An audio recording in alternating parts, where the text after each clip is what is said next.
Welcome to Work Trends RU, presented by the Hildreth Center for Workforce Development at Rutgers, the State University of New Jersey. In this podcast, we speak with experts, policymakers, and thought leaders about issues affecting work, education, training, the economy, and well-being. Each episode of Work Trends RU provides insights into important topics like changes in the job market, economic challenges, and how artificial intelligence is shaping the future of work.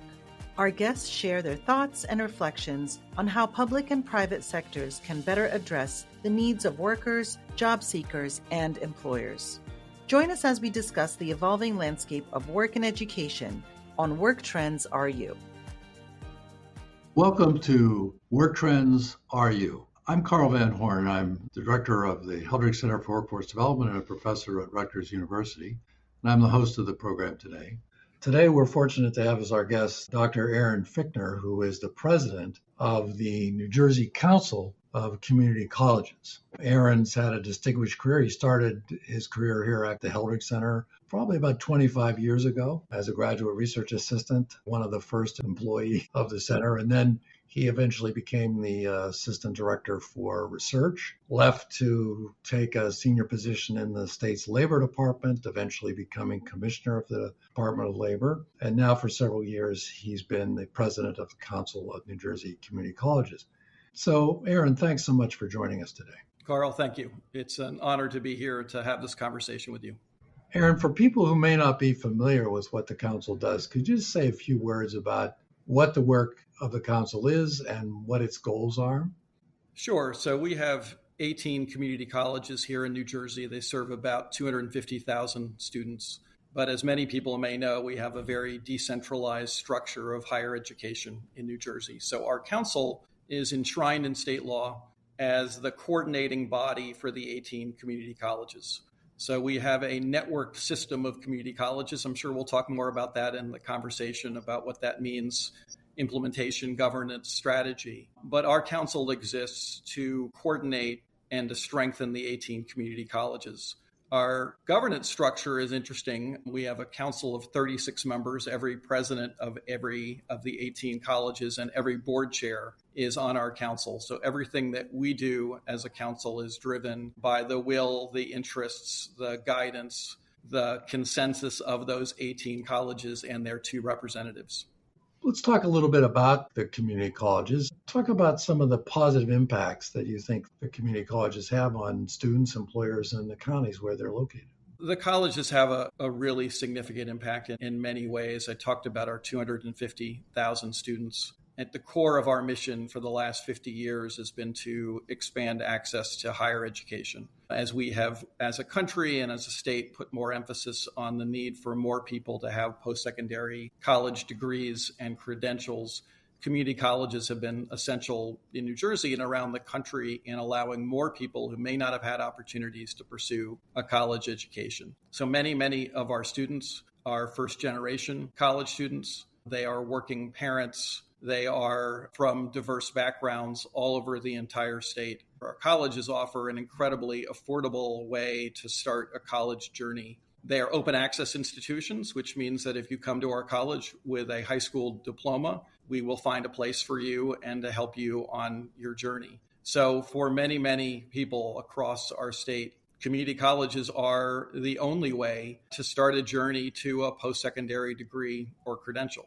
So that really was the history of community colleges. But over time, the role of community colleges that we play in making sure that we have a skilled workforce for many of the key industries. You go to your dentist, you go to a healthcare provider, you go to any manufacturer in New Jersey, you are likely to find community college graduates in vital and essential roles throughout the economy. The role and the importance we have as community colleges in expanding access to everyone in New Jersey to some post-secondary experience, and the role that we play in making sure that we've got a skilled workforce to propel economic growth, both of those are critical to the core mission of our colleges.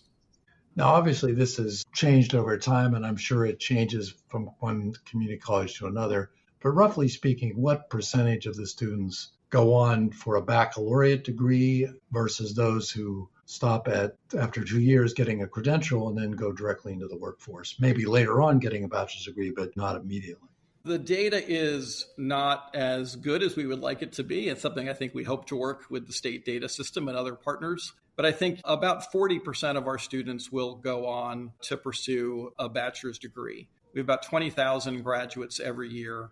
40%, I think, will go right into a four-year experience and transfer. Many will go into the workforce and pursue a career. Others will take a less linear approach to getting that four-year degree, maybe work for a while, save some money, go to a four-year college later. This is a really fluid situation in the sense that I think gone are the days when people would have a linear, full-time path to a four-year degree. I think more and more people are coming in and coming out of higher education, giving them opportunities to earn, to be able to have the money to be able to go to college, but also the other expectations in their lives. So we have found, I think, over time, more and more of our students are in that flexible part-time mode of trying to advance their lives and maybe not in a position where they can go full-time and in a linear way transfer to a four-year institution. That's certainly changed over time. I think many people have the image that this is just a pathway to a four-year degree, but obviously it's much more than that. How do the counties differ in terms of their focus on those more vocationally oriented credentials? How do they work with employers to decide what they should focus on in their particular county?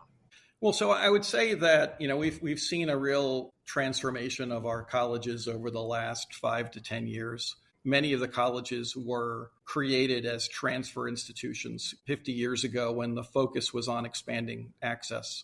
Over the last 10 plus years, more and more of our colleges have adopted a broader view, really embracing the notion that they are comprehensive institutions that have multiple purposes, not just helping people transfer, which is core to the mission that we talked about before. And so many of our colleges are on that journey to a much more comprehensive approach. All of them, though, have strong and increasingly strong relationships with employers. Our community colleges, as you may know, have had a long history of being one of the most important entities that prepare people for jobs in the healthcare industry. So that's been a kind of core to the mission of community colleges, with strong relationships with hospital systems and local healthcare employers. But increasingly over the last, 5 to 10 years, our colleges have expanded their relationships with manufacturing employers, with utilities, with tech companies, with a variety of partners, which has required the colleges to really rethink and restructure the work that they do to build those stronger partnerships with the broader economy. Can you give us some concrete examples of how some of those partnerships have worked in any of the counties that come to mind?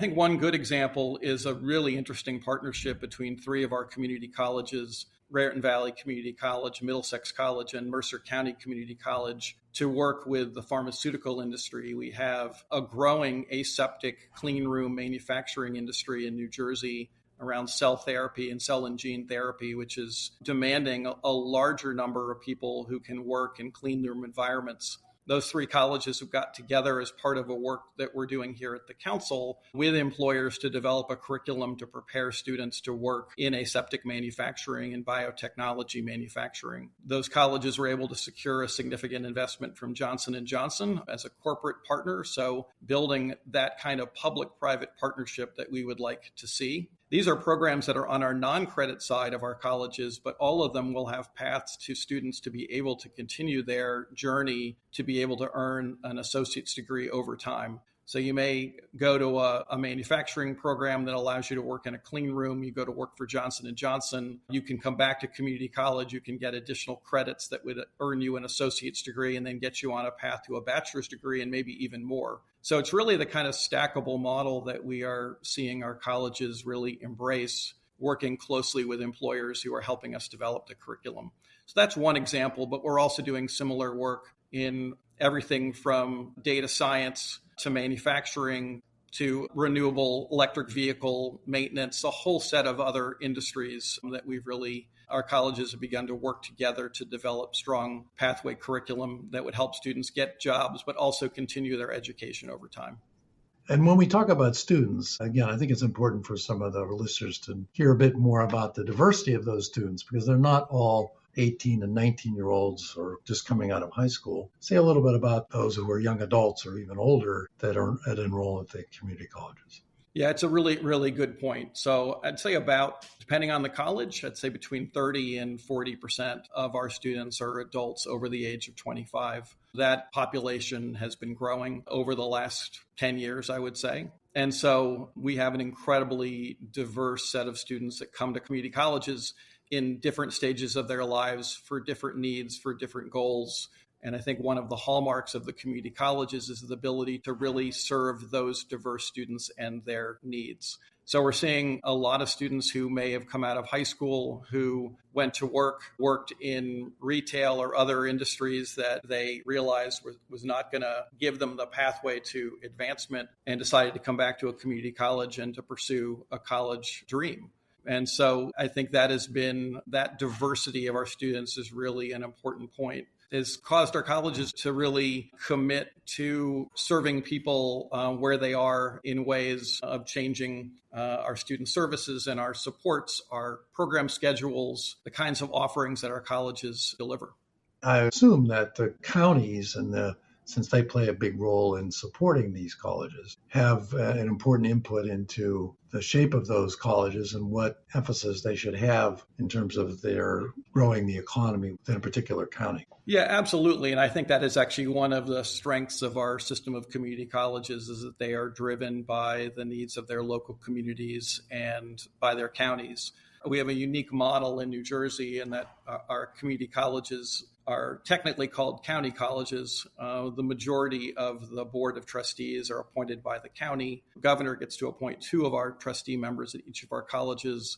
The original model for community college funding when they were created was that a third of the funding would come from the state, a third would come from the counties, and a third would come from tuition.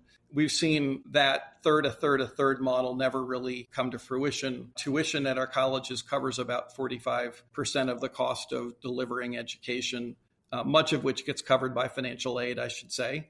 The counties support the colleges 35% of their funding, and then the rest of the funding comes from the state. So that gives the counties an important role, as you said, to make sure that the colleges are responsive to the needs, the vision of their local communities. So talk a little bit about the role of the association. How do you determine your priorities, and what are they this year or in the next year? What do you see the association doing to advance the interest of the colleges? We have worked very, very hard to bring the 18 colleges together in a variety of committees and groups to develop a common vision for the future of community colleges. We call it our opportunity agenda. It was adopted first about a year and a half ago, spring 2024, and updated this year, that lays out the priorities of the colleges. That was developed by the presidents, by the committees of our colleges, with the input of our affinity groups, which are groups of senior staff in multiple roles, variety of roles across the colleges. So we are focusing on 4 really important priorities that are going to and are really guiding the work that we do at the council to bring the colleges together. And I'll touch on the 4 really briefly. The first is to expand opportunities for high school students. Colleges have a lot of partnerships with high schools to help students get on a path to a college degree through dual enrollment, career advising. We are committed to expanding those kinds of partnerships to make sure every high school student in New Jersey has an opportunity to know about college options and to feel like they are on a path to a college degree or credential. We are focusing on reaching the adult population. We talked about them earlier. While we are a highly educated state in many, many ways, about 41% of our adult population in New Jersey does not have a post-secondary credential or degree.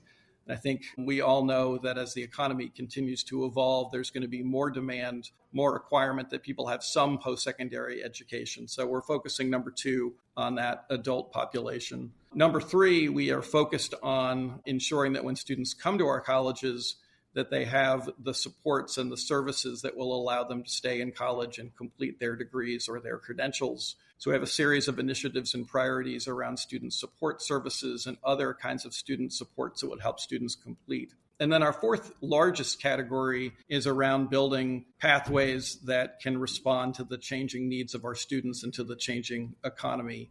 And that's a broad set of priorities, everything from continuing to strengthen the transfer opportunities for students who want to go to a 4-year college It includes embedding more industry credentials into our credit program so students can leave a community college with an associate's degree and an industry credential. It includes increasing focus on giving credit for prior learning for students who come to us with having worked for a long time or earned credentials from other institutions, making sure that we are valuing that work. It also includes continuing to expand our industry partnerships to make sure that students who come to our colleges are getting the skills that would be demanded in the economy. So we have a very robust plan for the work that we need to do as colleges and that we are committed to doing with partners in state government and county government and with the business community, labor unions, and a whole set of other partners. That's an ambitious agenda. Do you think you're being successful in helping people understand the various roles that community colleges play in New Jersey? It is a complex and ever-changing challenge to make sure that New Jersey policymakers and our partners understand what our colleges do. But I think there is a recognition when you're touching 250,000 lives every year. I think more New Jerseyans kind of understand the critical role that community colleges play. Probably most of us know somebody who's gone to a community college or whose kid has gone to a community college. So I think we're beginning to see some more traction. But I think the point I would make is really that we have been pushing is that the world of higher education is changing rapidly and that we are going to need to continue to think very differently about meeting students where they are, about giving people more opportunity for maybe shorter term credentials that can allow people to get a job and to come back to college over time, that we need to continue to focus more on that broader needs of the adult population and the economy. Overall, the demographics of the country and New Jersey is the total number of younger people going into post-secondary education is declining. Your market, if you will, is much larger than just people graduating from high school.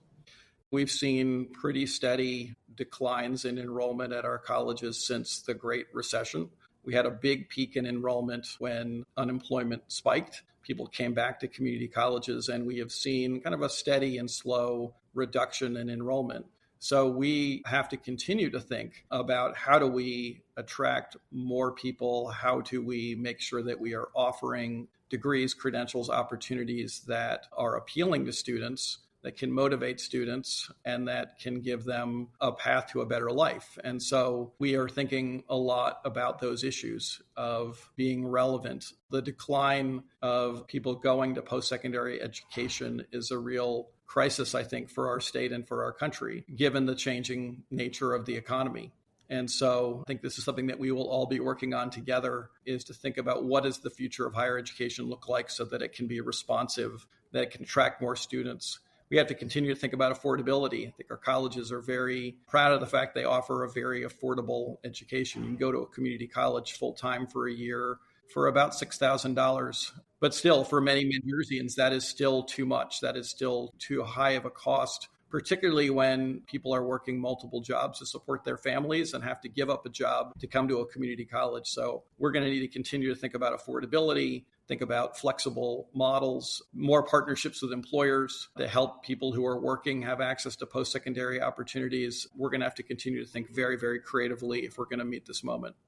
Thank you very much for sharing that perspective. And I'm sure that if people want to learn more about it, they can dial into your website, find out what you're doing. So now I wanted to shift gears a little bit to sort of a fun part of our conversation. I like to ask everybody about their first job because I find that you learn a lot about a person and their perspective. So what was the first paid job you had when you were a teenager or a young adult? Growing up in Georgia, as I recall, right? Yeah, I grew up in Atlanta. Junior year of high school, I took a job at Baskin-Robbins, scooping ice cream at the local ice cream parlor. And on my first day of work, they announced that not only would we have to, serve the customers, but we would have to implement a new structure of different size scoops. And so I spent, I think, the first 2 days of my job perfecting how to scoop a small, medium, and a large scoop of ice cream that met certain requirements on the scale. So it was just my luck that they implemented that on my first day of work. But it was an important experience. Obviously, the usual things you would hear about in a customer service job with large crowds out the door and trying to respond to a group of unruly customers looking for their ice cream and wanting it now and wanting it the way they wanted it. But, though I'm glad you asked this question because it is those jobs that teach us teamwork, customer service, how to work with diverse people, how to respond under pressure, all of those kind of core skills that stay with us no matter what career we pursue in the end. Well, Aaron, thank you so much for visiting with us. We wish you continued success in advancing the mission of the community colleges in New Jersey. Thank you, Carl. The 13 years I spent at the Heldrich Center were very, very rewarding time for me. Appreciate the opportunity to work with you and all of the colleagues at the Heldrich Center. Thanks very much, Aaron, and we'll see you around soon. Thank you for joining us on today's episode of Work Trends Are You, where we explore the issues affecting the future of work, education, and how the workforce can be better supported by both the public and private sectors. Tune in next time as we continue our conversations on the evolving landscape of work and education.